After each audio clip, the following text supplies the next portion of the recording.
guys. Welcome to the National ACF Convention. Obviously, we'd rather be face-to-face with you today, but here we are. The world of the future conventions, right? Farmer Lee Jones from the Chef's Garden in Huron, Ohio. I'm actually at the Culinary Vegetable Institute right now that we built about 21 years ago with the help of Charlie Trotter, Thomas Keller, Danielle Ballou, Alain Ducasse, Jean-Georges von Richten, Ed Brown, Chris Hastings. It was really a community effort of chefs and farmers working together. I'm super excited about the topic today. The green, the ripe, and the rotten. And Chef Jamie Simpson is here with us. He's actually the chef at the Culinary Vegetable Institute from Charleston, South Carolina. But we're trying to work him in to be a northern guy. You've been up here about 7 years now. Yes, I'm starting to pick up my Midwest accent slowly. I am super excited about this. And, you know, this COVID, I think, has allowed us all to, or forced us all really to think outside of the box and look at things differently. You know, from a farmer's perspective, we tend to have to work within a system that says that, you know, this is how we're going to eat a tomato. It's kind of one-dimensional. And, you know, looking at things from a global perspective, we tend to, in every different ethnic society or division of the world, we eat things in different ways and stages. From the farmer's perspective, you think about it, and particularly today, 97 degrees in northern Ohio, we're right along Lake Erie, but it's hot. You can almost see the product growing. We always joke about the asparagus in the spring that you could sit with a chair, and we harvest it early in the morning, and you could sit with a chair and watch the asparagus grow, and you could probably cut it 2 hours later because it's just moving that fast. Everything is moving super fast right now. And, you know, one of the biggest issues that we've been talking about for several years is waste. Maybe you guys have seen that TV commercial with the strawberries going from a perfect product to a moldy product, and we throw them away. About 40% of the product produced in the United States is wasted. I think that number is really pretty true. It's kind of a sad thing. And, you know, we've really looked for ways to be able to reduce waste. And from a farmer's perspective, that's great because there's only a very tight window when this tomato is capable of being able to go to the market. But the reality is that we've learned from chefs that at every single stage of a plant's life, the plant offers us something unique to the plate. And, you know, maybe right now, you folks are more open to thinking about things in a little bit different way. And I just am so excited that we're getting this opportunity at the National ACF to be able to talk about this, and hopefully for you guys to open your minds and think about this in a little bit different way. And I'm going to pretty much turn this over to Chef Jamie Simpson. He's going to blow you away with some different ideas. Open your minds, be able to look at this product in a different way than what we've been cultured to think about as this is the only way we can eat this tomato. And it's not just tomatoes, it's everything. You guys follow us on Instagram, Farmer Lee Jones, and the Culinary Vegetable Institute, Instagram there as well. Mm-hmm. Super, super excited to be invited to be able to work with you guys. And Chef Jamie, let it rip. Thank you, Farmer. Yeah, have a good time. Thank you so much. Yes, basically the idea is like, how do we challenge the notion of readiness when it comes to the vegetables, and specifically from an agricultural perspective, farmers are taught when the zucchini is big enough to really fit in the package we're going to ship it in, or when it's big enough to not bruise when we ship it, or when it's large enough to last longer on the shelves in a grocery store. And inherently, that whole model generates an incredible amount of agricultural waste. What I'd like to do here is sort of challenge the idea of ripe, the notion of readiness. And we're going to go through this product by product and as it relates to the farm in the fields today, right? By the time this thing airs, which will be in about 10 days, these products will change. And that's the idea, is that every day is different. And, what looks like this today might look like this tomorrow. There's a traditional Japanese calendar that displays 72 seasons. Okay. There are 24, seasons overall, but then those sub-seasons are divided into much smaller. The idea is that almost every 4 or 5 days is a new season. And I love that. I love the idea of that, to walk through the garden and, when the coriander flowers, it's this season. When the pheasants come out and start speaking, it's this season. When the hibernation starts for bees, it's this season. And there's very specific little 5-day windows that kind of guide people through the season more accurately. Our world, from what we know, is 4, right? And as a chef, you think about summer, winter, spring, fall. And when you think about spring, you might think like asparagus, right? Ramps, fiddlehead ferns, what else? Rhubarb's a great spring, peas, all of those things. But within that, like all kinds of things are happening, right? The ramps are just starting to shoot and they're all leaves. Later in the spring, they're all bulbs and they're great, but it's a different item. Rhubarb will go from this beautiful young tender thing to these much larger pieces. Peas do the same thing. Peas are a great example of what we're going to go through here. Now, a farmer might be trained to harvest peas at the peak of their sweetness. And if he misses that window, he might feel like he missed the boat. But what happens when a pea develops into starch? Can that pea be used for something else? The answer is yes. And the answer for everything. So we're going to start. And generally, this is going to be an overall agricultural lecture with a culinary perspective. Okay, I want to bring a lot of ingredients to you to see them at various stages of their life, and ideally, hopefully, to be inspired by plants and by vegetables, by some fruits, by herbs. There's so many beautiful things happening right here, and if we can make that a little more clear and inspiring, then that's why we're here. This is not something we could necessarily do on stage at ACF last year. I remember we were on stage at the Marriott in Orlando, and I couldn't possibly bring these kinds of items. Some of them are so fleeting, and they're only here today. In the month of June was World Cucumber Month. And I want to challenge that a little bit because cucumbers exist forever. I'm going to bring this over so you can take a look at it. We have the humble cucumber.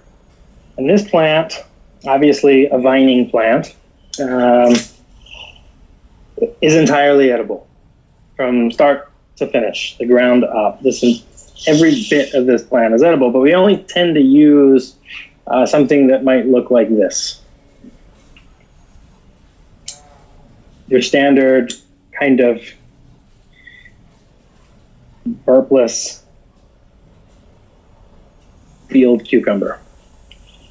At this stage, we all know it. It's got those kind of melon qualities. The cucumber starts as a very simple bloom, if you can see that. It's got a little tiny cucumber attached. It's one of our #1 selling items at the Chef's Garden. But it's just a regular cucumber, if you can see here. It's a delicious cucumber. It's fantastic, but it still carries on the same life cycle of other varieties. At this stage, they start to have this almost green almond quality. They're very firm, and they pickle beautifully. As you start to get into this stage, as I was saying, they go in a more melon-like direction. And this is a size of the same plant, a different stage of its life, that you rarely see. A farmer traditionally might discard this. And for us, this is still food. The seeds become much larger, obviously. Your applications are not necessarily the same. The vegetable as a whole is full of water and highly aromatic, but might be a cucumber that you remove the seeds from. Maybe the seeds have their own ingredient.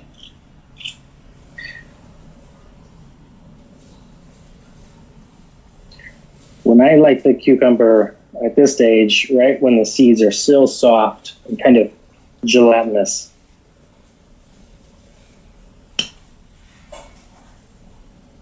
I mentioned the leaves earlier as being an edible part of this plant.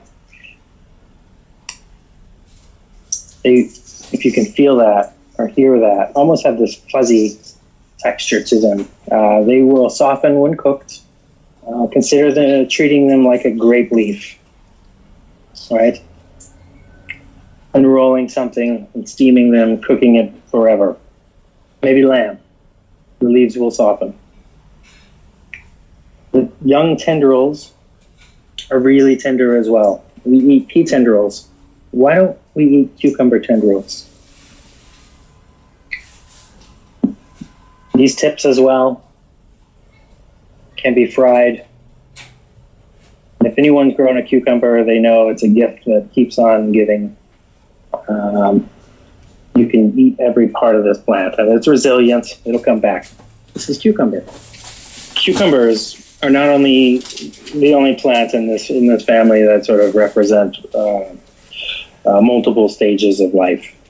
Cucumber in general is related to the squash. It's related to, obviously, melons, watermelons, and overall, it's a single family of umbrella of Cucurbitacea.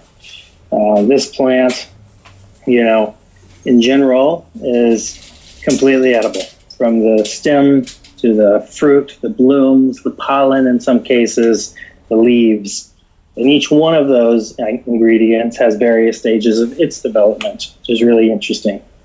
So when we look at melons, culturally, there are applications of green watermelon curries, fruits that have not quite ripened yet, that are firm, can be diced and stewed into curry, which is really interesting because you wouldn't think of that with a watermelon as we know it. But as I said, every part of a plant's life offers something unique to the plate. Farmers spot on with that. Also in this family is the zucchini, right? The standard zucchini size we all know. We'll just get this one out of the way. Can also grow up large, almost to the size of like a fall squash. Same family. So what happens when a zucchini ages? It actually does form a skin. We're not there yet, but it will form a skin very similar to a pumpkin. The seeds go hard, almost like a pumpkin. But it's one beautiful plant. We don't typically eat this as a culture, as a society, because the interior gets really soft. But if you use it for what it is, which is technically a sponge, it's a great place for cooking. So consider the overripe zucchini. At different sizes of its life, obviously baby, even smaller, I can bring this into frame over here, you start to see little flowers attached. Why I think this plant is so incredible is the diversity of products from one plant at one time. I'm going to dig into this a little bit so you can see. When we look at the plant as a whole, you have these long, hollow stems. At this size, they're drinking straws. You just peel them. Okay. You have these little petite squash with flowers attached. A beautiful application. We see this on dishes all over the world today. These small young squash leaves fry and crisp beautifully. The male flower of the squash plant, a mature version of that. Even smaller, petite squash with bloom attached.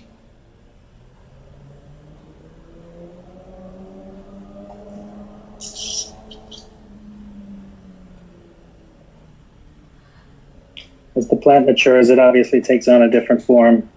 And as we've seen, it will develop even more like a pumpkin over time. When we get into the fall seasons, this squash will be hard on the outside, spongy on the inside, and seeds will be fully developed. This is squash. When do you want to harvest it? And that's really ideally up to the person cooking it, to the chef at home who might want this or this or this or this or this or this or this. There's no wrong answer. Personally, I like these little guys. There's a bunch of them on the plant, and they're fantastic. The Chef's Garden grows 600 varieties of vegetables, more or less, but they sell 10,000 items from those vegetables. How does that happen? The answer is pretty clear. It's here. Every part of a plant life offers something new and unique to the plate. So if we were to grow,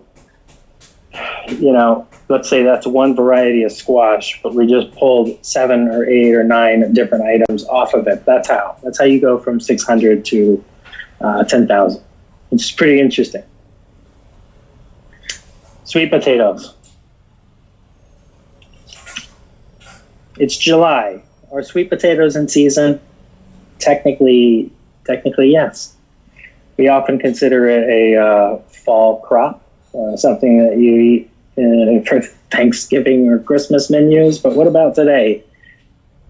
These are sweet potatoes. These are the leaf of the sweet potato vine. It is entirely edible as well. Contrary to traditional potatoes, the sweet potato leaf, fruit, flower, every single part of this plant is edible.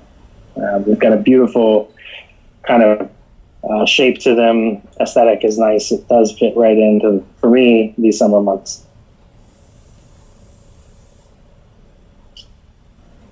Sweet potatoes in July. When we go into the summer months, we don't necessarily have onions technically, unless we saved them from last season. And onions, by onions, I mean the dried bulbous thing that we all buy by the 50-pound bag or whatever. Onions, in this case, or alliums, at this time of year, are more importantly, I think, and more interestingly, they're flowers.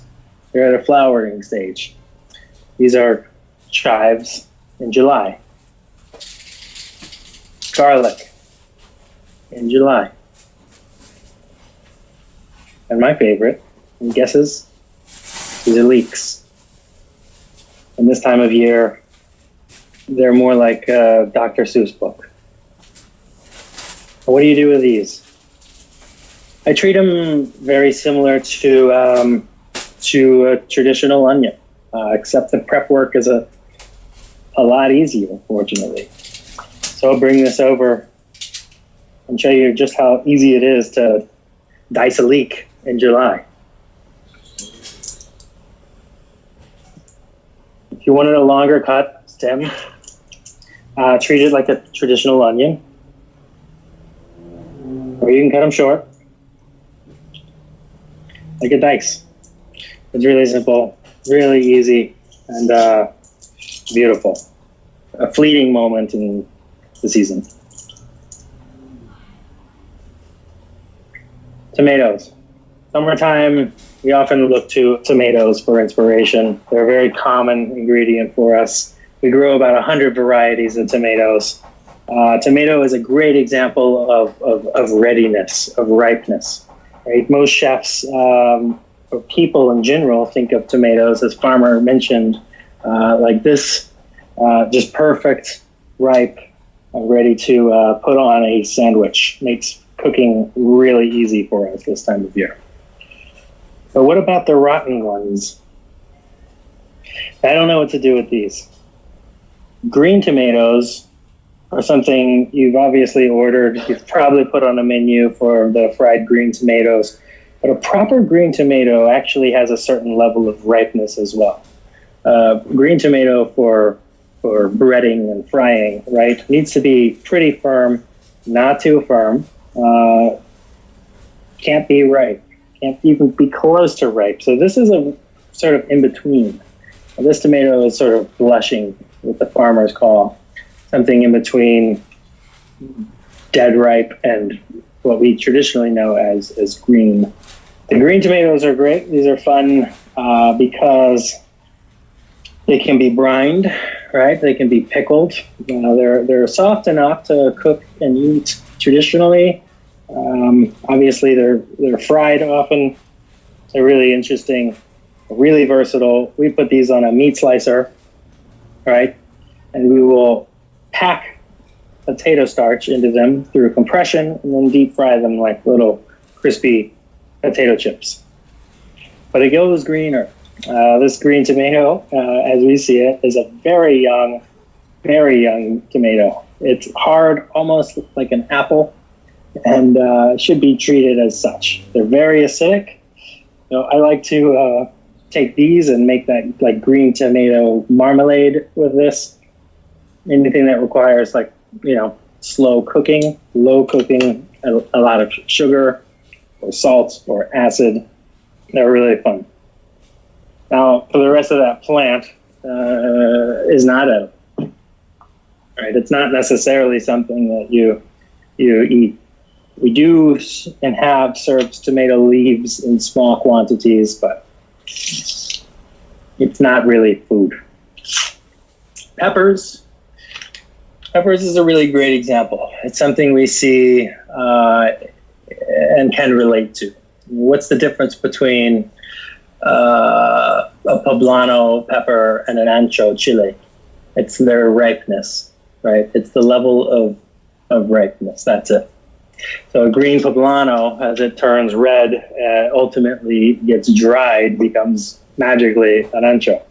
Now, this same thing happens for every single pepper in the whole pepper world, right? So think about it. And if you fall in love with pepper, get out in the pepper fields and find its ripe cousin, right? Or ripe brother, and try that one as well. I think it's a really interesting, also sort of flight in flavor profiles as degrees of ripeness change throughout the plant space.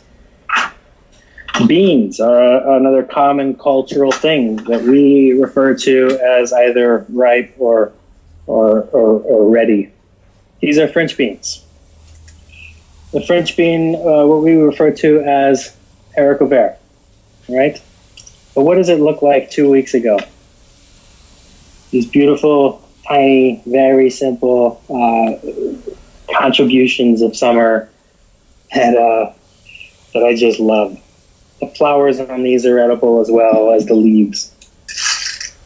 And when they ripen, technically, according to Merriam-Webster, seeds form. And what is something like this that we see? You might see soy milk in the grocery store, right? Soy milk might be made from something like this. You see edamame right next to it. Edamame is coming from something like this. Does that make sense? One plant at various stages of ripeness.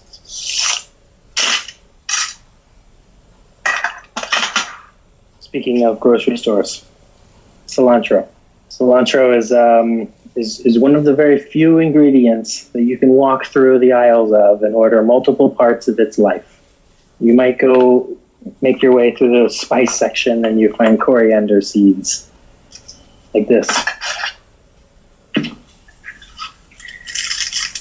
Dried, aromatic, beautiful, deep, very different from the plant. The cilantro leaves themselves, when the cilantro bulbs, the leaves change. They frill, the flavor profile changes on them. They go to bloom, and from bloom, they go to seed. A very, very fragrant, small burst of flavor in the form of coriander, green coriander seeds. And every single part of this plant I find inspiring because they're all so different. From one plant, you have citrus flavors.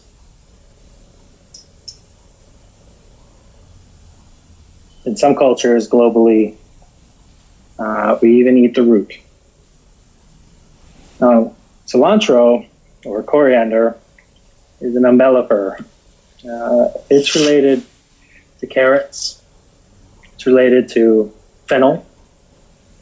It's related to dill. And right here, we're going to kind of highlight a few of those. Same family, different ingredients. So the carrot. Now, this is something we commonly eat as a root. And as you know, every part of its life offers something unique to the plate. We see it. The carrot leaves are edible. The flowers are edible. The seed. For 5,000 years ago, we ate carrot seeds, not for their root, but for their leaf as an herb and for their seed as a spice. And only in the last 250 to 300 years have we actually started eating carrot as we know it today for their roots. This is fennel. I can bring this over. Fennel, at this stage, midsummer, right? It's not that nice, like, bulbous thing we grow at the grocery store or find.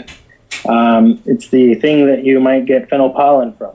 It's the thing that you can pull fennel seeds from. And the green fennel seed is a different animal altogether. Not that sausage-flavored spice you get at the grocery store, but something highly floral and highly aromatic. It is one of the few ingredients, though, like cilantro, where you can find multiple parts of its life available. The fennel bulb, the fennel actually will produce a root, very similar to carrot. The stems, edible, the leaves as an herb, the seeds as a spice, the pollen as a spice. Every part of this plant offers something unique to the plate, especially in summer. Celery. Another example, as the same family, same story. Every part of the plant is edible. The stalks we all know, the leaves are used as an herb, celery seed we see as a spice, the blooms, every single part of this plant is fantastic, including obviously the root, the celeriac, or celery root. And these are not the same.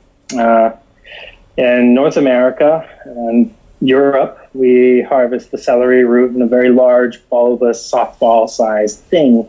I was just educated in Peru; they're harvested smaller, right? And the idea, the notion of ripeness, is challenged here. The thought that we can harvest something really young because it tastes more like celery, or we can harvest something really big, maybe because it yields more, or it's smoother when pureed, or it's more creamy as a soup.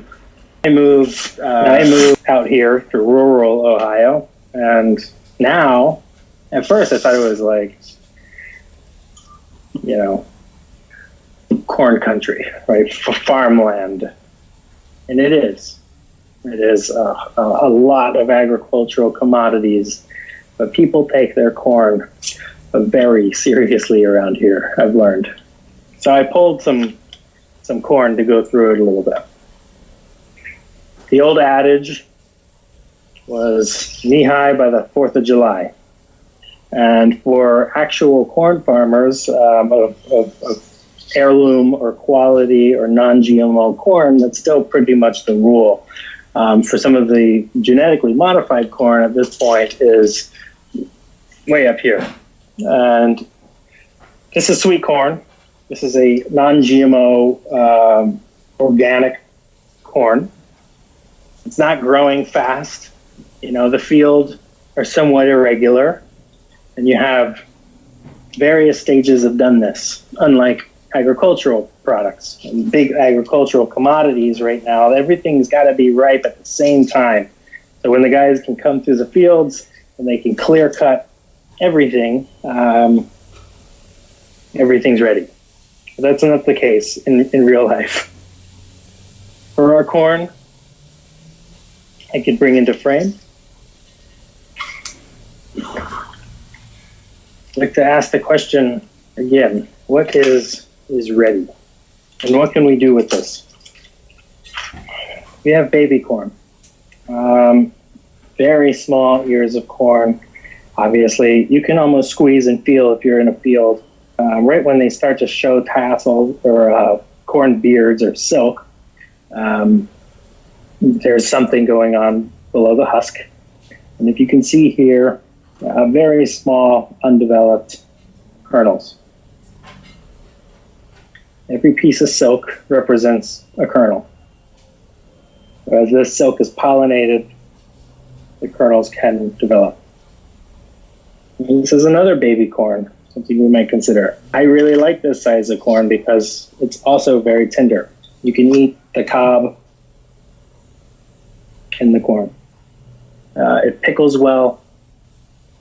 It's a traditional, what we might know as sweet corn. Every part of this plant is edible, except for the cob itself. When we get into this corn, I use the silk right here for tea. We use the cob and the husk for stock. We use the kernels themselves for anything else. Ice cream, purees, whatever. This is the flowers of the corn. And this is what drops pollen, which happens to taste like corn. The stalk as well. Rarely used, but when peeled, delicious.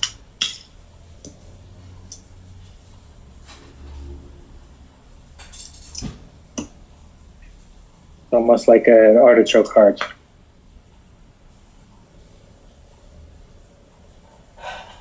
We're going to go through a few more summer ingredients.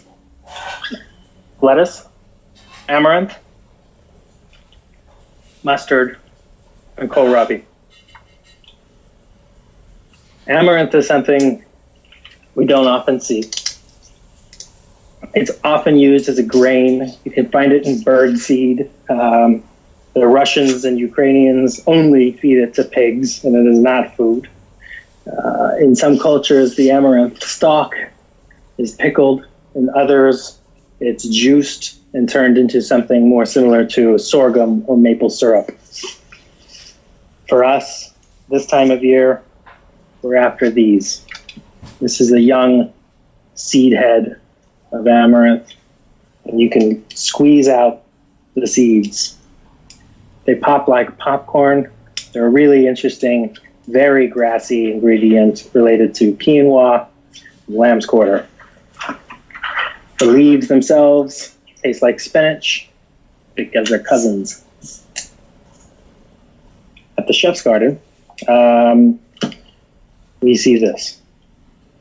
And this is amaranth in microbe stage. Those little seeds planted and sprouted are beautiful magenta.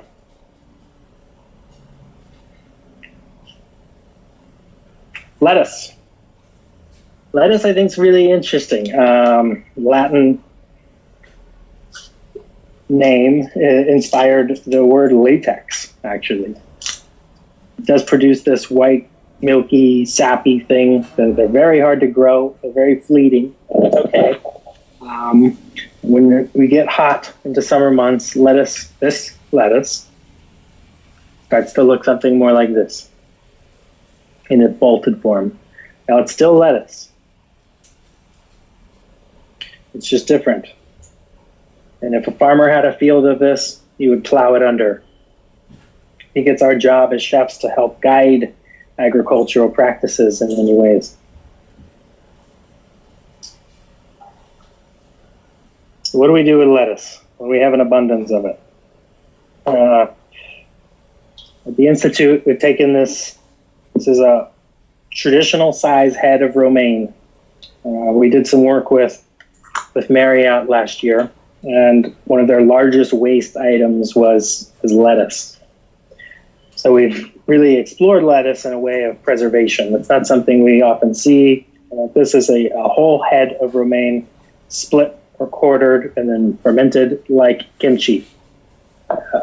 They're really delicious. It stays nice and crunchy. Really aromatic. It's a completely different animal. So chefs that are listening, consider this as an outlet for lettuce. I'll keep working on the farmers. Mustard. You know, when we think of mustard, we often think of obviously the yellow condiment or the spicy green, but we rarely consider the yellow flowers unless you live in Napa Valley, where they grow everywhere.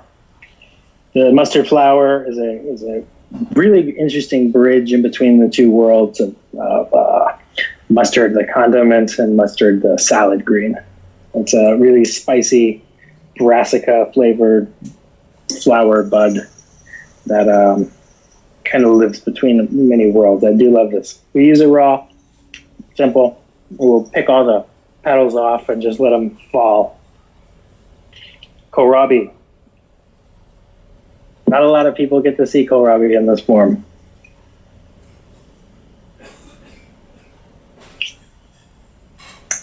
The leaves, treat them like collard greens or kale.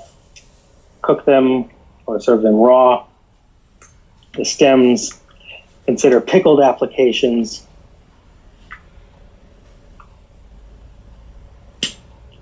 And the fruit itself, somewhere between a head of cabbage and a green apple. We do the same thing. A lot of raw applications with these this time of year. This is not something inherently exclusive to the chef's garden by any means. This is a way of life. This is a way of living. It's a way of looking at ingredients for the first time, every single time. Now, I challenge you, chefs, to develop a relationship with your farmer. Find out where your food comes from and get to know it a little bit. At every stage of its life, you'll find inspiration along the way. I promise. What is ripe? What is ready? What is fennel? What is celery? What are carrots? What is mustard? What is everything around you? And you'll learn something. I want to thank everyone at ACF, especially to be a part of the national convention. In the digital world today, in this dining room, we could have been doing these presentations in front of chefs and typically do every summer. We host 600 chefs a year here. Our kitchen is furnished with equipment from manufacturers all over the world, and we're here to really inspire people. That's the goal. So if we can still do that, even in a digital world, then we're grateful for the opportunity. And thank you for tuning in. Hopefully we'll see you next year in Orlando. Take care.